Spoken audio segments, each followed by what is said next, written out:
Alright guys, what's going on? It's Jack and welcome back to another video, and happy to Friday the 13th to everybody. And let me know down in the comment section which Friday the 13th movie is your favorite, but that's not exactly what we're going to be talking about here. We are quickly, or as quick as possible, we are going to be talking about, well, Activision Blizzard being officially acquired by Microsoft and what we can expect. In further detail, there's also, in terms of what we can expect with Call of Duty, or maybe some of our realistic wishes, or maybe unrealistic and stuff like that, what is likely to happen, what is not likely to happen, and plus, Phil Spencer actually asked Bobby Kotick to stay on until January of next year while this transition period kind of goes through. And then my assumption, as far as I understand, is that Phil Spencer will be fully taking over after that, to the point to where he kind of gets hands-on with everything, which obviously is a good thing because to my knowledge, Bobby Kotick is not a gamer and Phil Spencer, on the other hand, is. So that can only mean good things, right? But at the end of the day, it still is a business. But at the same time, I'm still a little optimistic simply because of the fact that Microsoft overall is community friendly. But at the same time, we got to bear in mind that it is a business at the end of the day, so still things could still go off. But realistically speaking, I'm really eager to see where things go from here and what is to happen with Call of Duty. Now, the first Call of Duty that's going to be fully under, the whole new Microsoft acquisition or whatnot, the ones that Microsoft are fully going to be in charge of, well, even though it's been in development probably over the last couple years and set to release next year, it's going to be like the first game that gets officially released under Microsoft. Well, technically speaking, the upcoming Modern Warfare 3 is. So since Bobby's going to be on until January, I still seriously doubt, even though he's going to be reporting to Phil, I still seriously doubt that any changes for the better are going to be happening. Sledgehammer Games are going to do what they can, but the one thing that I'm optimistic about is that Microsoft is actually, those guys are all about giving their developers creative freedom, which is obviously a good thing. In some ways it could be bad, but for the most part it's a good thing.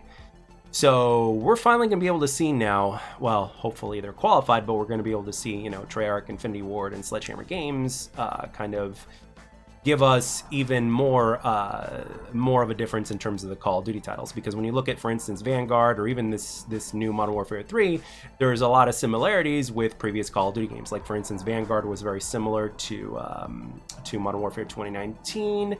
And again, they rinsed and repeated once again, to where Modern Warfare 3 is very similar to Modern Warfare 2, but with obviously the changes, more community-friendly changes the community's been asking for. So it's like Infinity Ward is basically put on to not do what the community wants, and then Sledgehammer Games is brought in to kind of add features that the community wants, and they consider that a brand new Call of Duty, and what they do is they charge $70 for it. So it is what it is. It's at this the way it is now for this company in particular, it's like, yeah, even a skin change, making the game just look different is enough to justify a $70 cost, at least in their eyes. But you never know. Things could change for the better as far as Microsoft is concerned, because they allow for creative freedom, and the devs know that EOMM is not good. Okay, SBMM is one thing, but EOMM is another thing. Like, for those of you guys that don't know, I play Halo Ranked, right? Pretty much what I play is Halo Ranked as far as first-person shooters go. So, and I could play it casually, I could play it sweaty. It depends on my mood or whatever, what the goal is for the day or whatnot. But at the end of the day, I still kind of enjoy it. But, as long as the game is not rigged against me, as long as there's no, the algorithm, which has been patented, obviously, as long as that's not in existence, then we're good, right? We're good. And that's all I could hope for. I really want them to get rid of that. EOMM is not good. It's like, you want to keep SBMM, fine, whatever. But leave my bullets alone, leave my ping alone. It's like, okay, give me ping is king first, and then after that, match people with my skill level or whatnot, whatever, right? I mean, I average anywhere from the high 30s to the mid 40s in Halo Infinite's ranked, and there's not nearly as many people that play Halo Infinite ranked as there is people playing pubs in Call of Duty. Let's just face the facts here. So yeah, between creative freedom and Microsoft just being overall more community friendly, despite the fact that they as well are a business, is something that gives potential to things getting better for the franchise. But we'll see. And obviously, games like X Defiant and Call of Duty can certainly coexist. I mean, if you got games like Apex Legends, Fortnite, and some of the other Battle Royale games out there that can coexist, it's like, okay, then so can an arcade or arena first-person shooter. And those are the kinds of shooters that I like. And with all due respect, I'm not a fan of Battle Royale. With all due respect, I'm not a fan of tactical shooters. I like my arcade or arena shooter. That's just what I particularly enjoy. And I do know that there are many people out there that enjoy those games as well. I think the X Defiant open beta did a good job of expressing that with 2.5 million players playing. And that's not including last gen. And that was a beta. So now, as I get closer and closer to the end of this video, obviously we need to talk about X Defiant a little bit. Number one, do you think that the game, now that it's been delayed, do you think that it's going to come out before 2024, or do you guys think that it's going to come out in Q1 of 2024? And what would you like to see as far as that is concerned? Like, in terms of like, which one do you prefer, right? Not just when you think it's going to come out, but when do you prefer it coming out? Because there are a lot of people that do prefer 2024 because they believe that the game will be better because of it, which is perfectly fine. It's perfectly reasonable to assume that. Obviously, the more time, the better, the more polish, and who knows, maybe even more content on launch. Some people are well, it's worth the wait. And at the same time, there's not going to be any other game that is going to be in its way as far as its genre goes and all that stuff. But at the same time, there's always competition, because there's always going to be a new season with Halo. There's always going to be a new season with COD. So, there are some people out there that believe that it doesn't matter when this game releases, that Call of Duty will not impact this game, and vice versa. But at the same time, you can't really ignore history either. It's like any other game that is launched nearly to the same amount of time or release date as Call of Duty has usually not ended with good results. But at the same time, I don't know. This was the last game to do that, to from what I can remember, was either Halo 4 back in 2012 or whatnot, or maybe even Titanfall, one of the Titanfall games, either Titanfall 1 or Titanfall 2. But again, when you're a free-to-play game, I guess things are a little bit different. Plus, there's cross-play now and all that other stuff, and people know about the game. A lot of people are saying that they'll never come back because they're like, yeah, the hype is gone for me. It's like, whatever.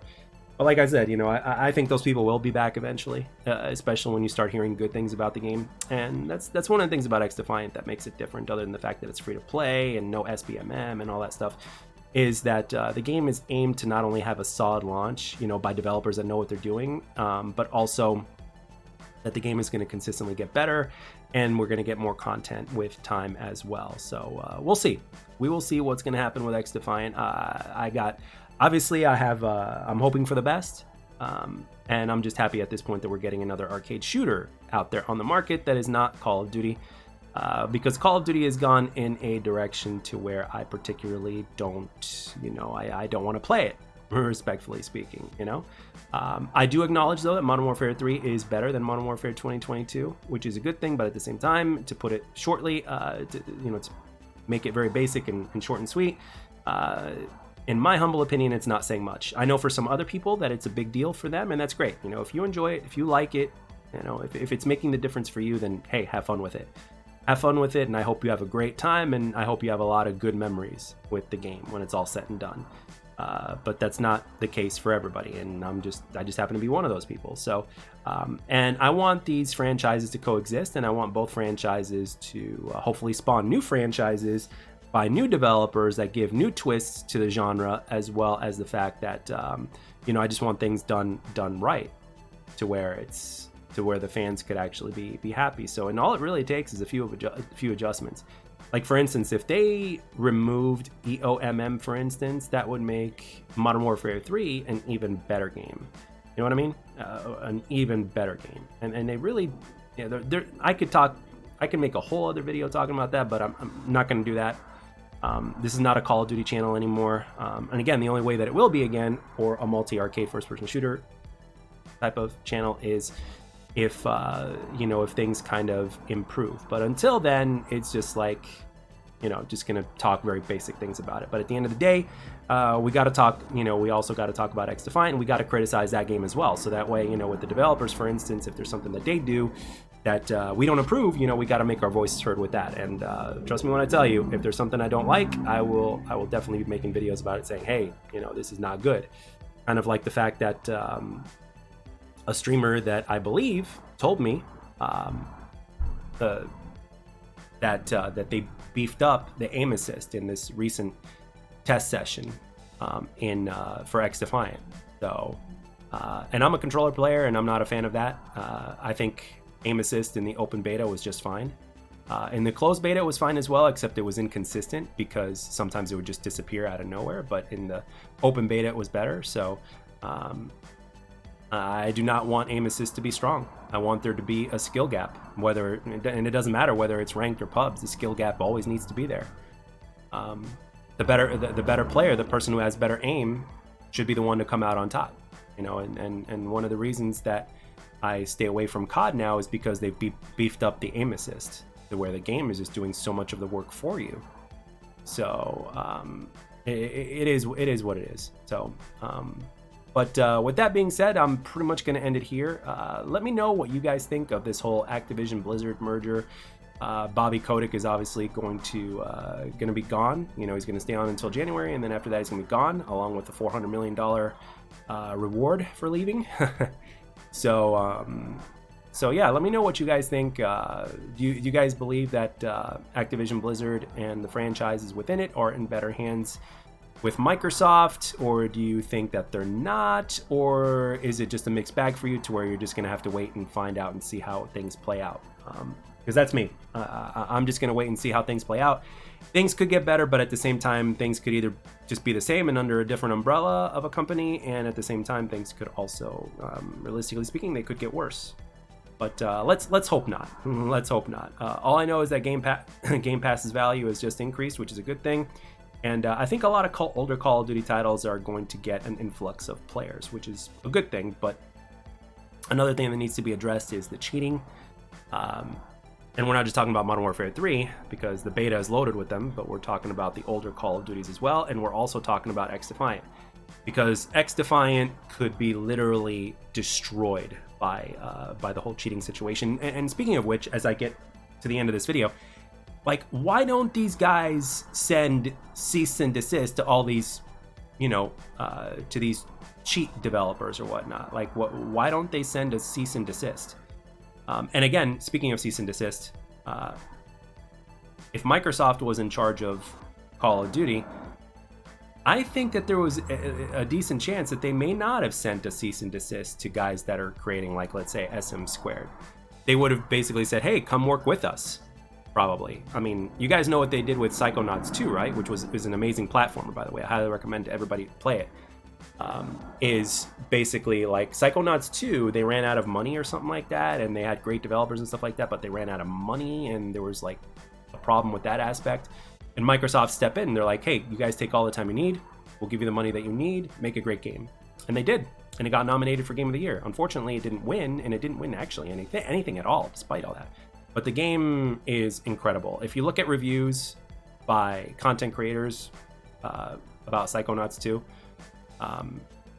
there's nothing but good things to be said. I think even some of the companies like IGN or GameSpot would probably have good reviews about that game as well. So that's just one example right there. So it could be possible that this could translate. I mean, can you imagine if SM Squared actually got resurrected because Microsoft approached them and said, hey, we want you guys. So, but yeah, those are my thoughts on just pretty much everything. So, but with that being said, I want to know yours. I want to know what you guys think down below. I want to know, do you think this is for the better? Do you think it's for the worse? Or do you think you're just going to have to wait and see how things plan out? And hopefully we will be pleasantly surprised, and hopefully things will end up going in a direction that is on the positive as opposed to the negative.